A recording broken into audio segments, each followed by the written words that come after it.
Yo, what's up? What's up, good people? How y'all doing out there? It's your boy Kelvin coming back at you. Salute to everybody. Hope y'all doing well out there in the world, wherever you may be. Let's talk about Stephen A. Smith. Now, as we know, Stephen A. has been in the news, in the sports news the last week or so, after his run-in with LeBron James.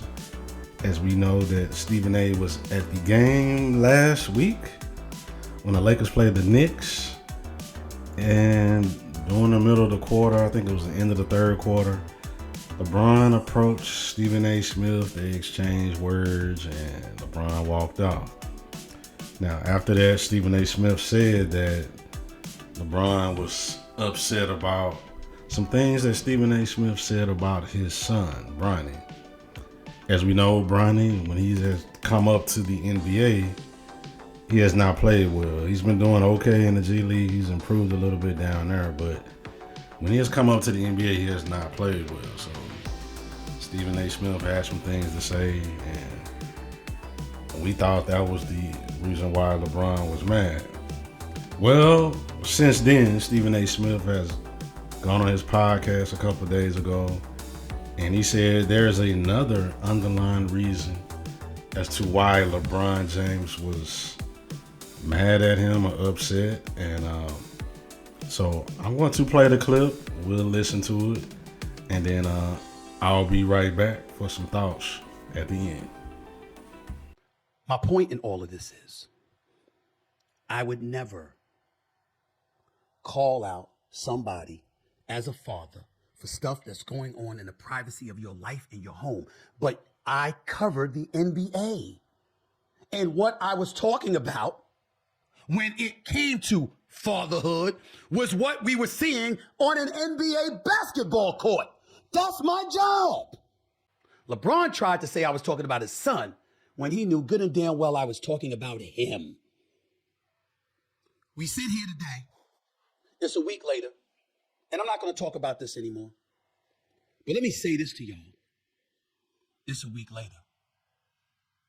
I'm not backing up from a word I said. I was never shitting on Bronny James. I was talking about one person and one person only. We may never speak in life again. I'm fine with it. I get paid to talk about folks, not to them. I cover the league. You play, I watch, dissect, analyze, and broadcast. We ain't got to communicate. We damn sure don't have to say hello to each other. We don't have to do none of that. We don't get along. And there's a multitude of reasons why I've alluded to some of them, but we know what the biggest reason is. I ain't Shannon Sharp. It ain't GOAT status this way. My GOAT is Michael Jordan. 35,000 points, eclipsing Kareem Abdul-Jabbar with over 38,000, ultimately 40,000, now 50,000, another all-star appearance, another 50-point game, whatever. Ain't my GOAT. I watch the game. I'm a student of the game. I know a GOAT when I see one. And he is a GOAT of this generation. But all time, it's Michael Jordan. That's who the hell it is. That's the GOAT. You see, Kobe came into the game with a heart. LeBron developed one. First several years, it wasn't like that because he was scared to get to the free throw line. He was never scared of an opponent. I would never disrespect greatness of LeBron James like that. He was scared to get to the free throw line. That's where the fall away jumpers came from. That was where the hesitancy to go to the hole came from. Anything that could finally lend himself towards going to the free throw line, he wasn't trying to do. But there's this thing about heart that you got to pay attention to. You see, when you lack a speck of it at any point, particularly back in the day, there would be impediments and roadblocks to prevent you from getting it. Why do I call Michael Jordan the GOAT over LeBron James? Because at his very best, compared to LeBron at his very best, I'm going MJ all day, every day. But here's the biggest thing. It was Scottie Pippen with the migraine. and others associated with with Michael Jordan that prevented him from climbing that ladder over the Detroit Pistons until the third or fourth or fifth try, whenever it was. It wasn't because of MJ. And I'm telling you here right now, as God is my witness, LeBron, as great and phenomenal as he is, if he were playing in that era, as I've said on many occasions, and he'd gone against Michael Jordan would have tried to snatch his heart right out of his chest before he ever arrived to Miami to learn to win with D. Wade and with Pat Riley. That's my proclamation. I said it before and I'll say it again. That's why Michael Jordan is my GOAT. It's just a basketball opinion to me. It's clearly a lot more than LeBron James. Choking in the finals against the Dallas Mavericks in 2011, fine. Us getting in an argument about something in black media, and fine. The only consistent blemish I've placed against LeBron James is that he is not the greatest of all time. That's the frustration that's been brewing up. More so than anything else. To the basketball world, I'm Stephen A. Smith, damn it. And I'm going to cover the sport the way I cover the sport. Ain't nobody changing me on that. I'm going to give it to you how you deserve it. Good, bad, or indifferent. And that includes LeBron James. Ain't nobody changing. This was not about Bronny. This was about LeBron. He did all of this with his words and his proclamations and his assertions. He also did it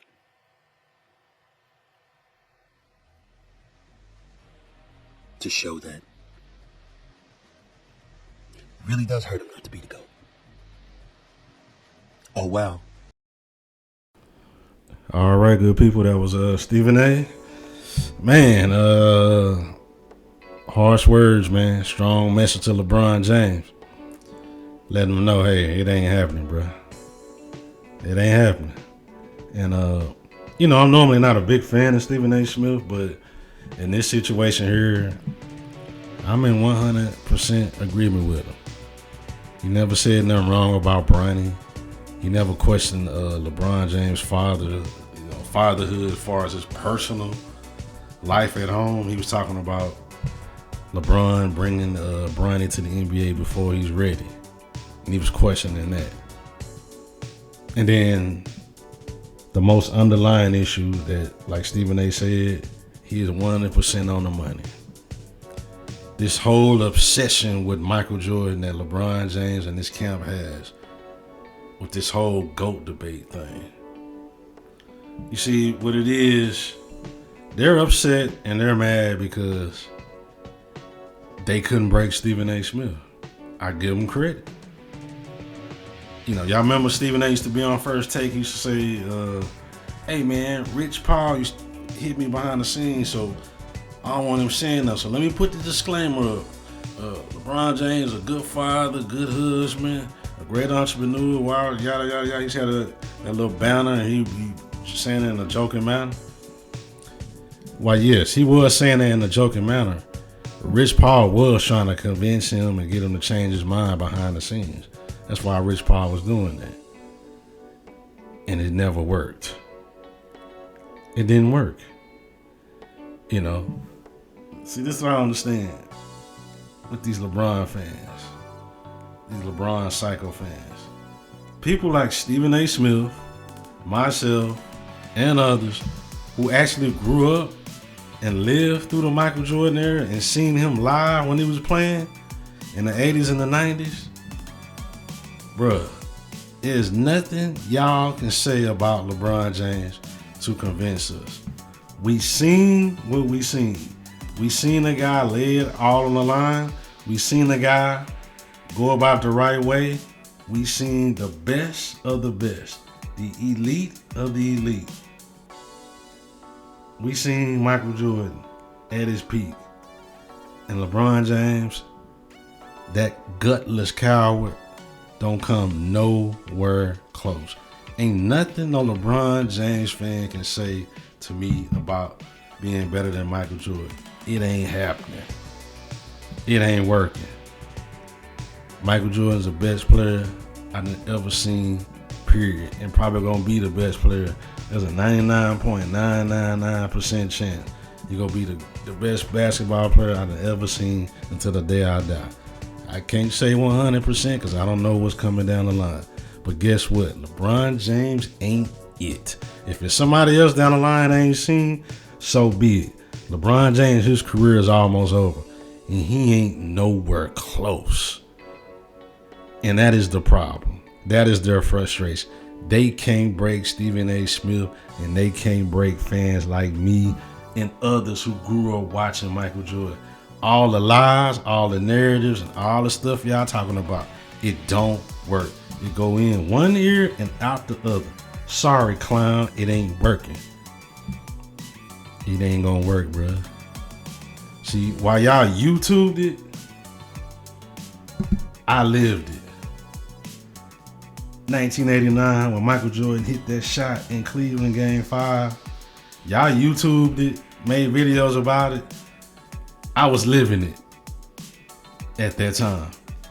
In 1991, I believe it was Memorial Day, when Michael Jordan beat the Pistons, swept their ass, and that gutless coward clown Isaiah Thomas, Bill Laimbeer, Mark Aguirre, when those cowards walked off the floor, y'all YouTubed it and talked about it. I lived it. 1992, Game 1. Michael Jordan hitting all those threes, 6, 7 threes, 35 points in the first half. As I'm recording this video, I watched that game about 5 minutes away from where I'm sitting at right now at my old man crib. Me and him was watching it. And as Michael Jordan hit 3 after 3 after 3, we looked at each other and said, oh my God, what are we watching? We're watching the greatest basketball player that ever lived. We lived it. 93, Game 4 against Phoenix, 55 points. I lived it. I seen it live. I was watching the finals.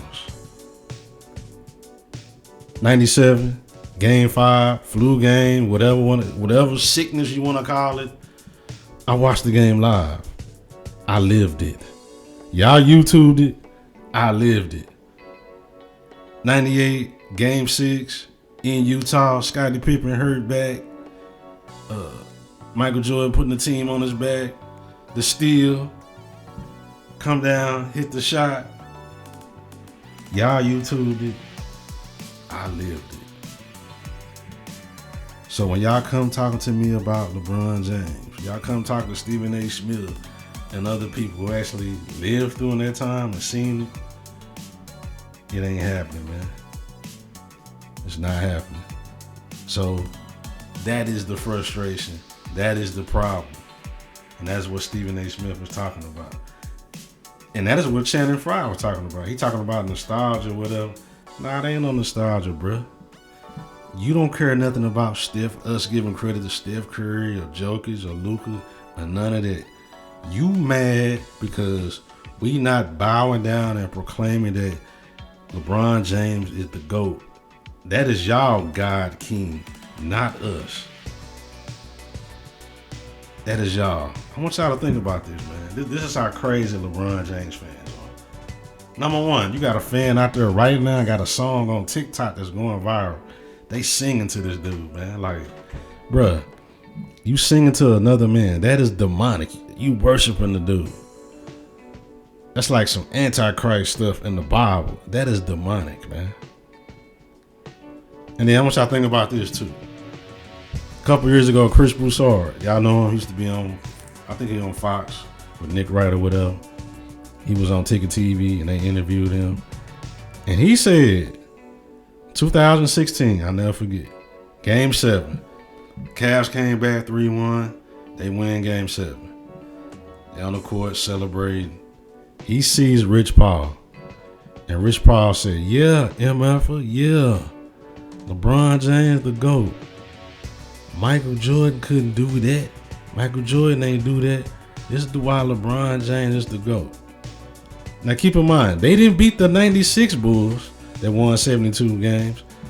They beat the 73-9 Warriors. This ain't 1996. This ain't 1986. Michael Jordan ain't playing. Michael Jordan ain't nowhere. It should be in their thought process. But in the middle of this game, or after the game, one of the first things out of his mouth and in his brain is thinking about Michael Jordan in the year 2016. And Michael Jordan hadn't played since 2002 at that point on the Wizards. And you thinking about Michael Jordan? How sick is that, man?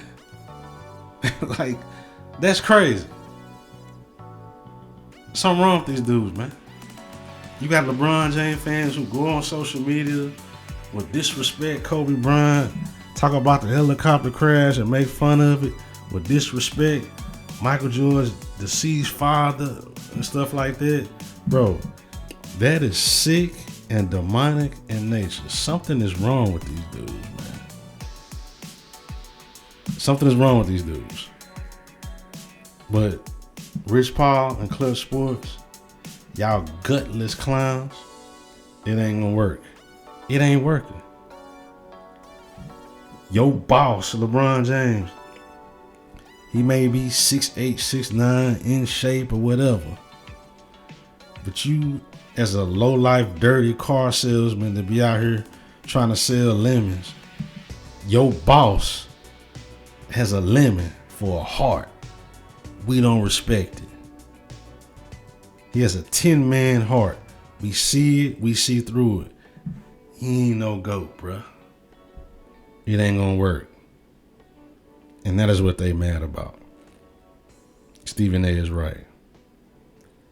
But I'm gonna say this real quick to end this on a serious note.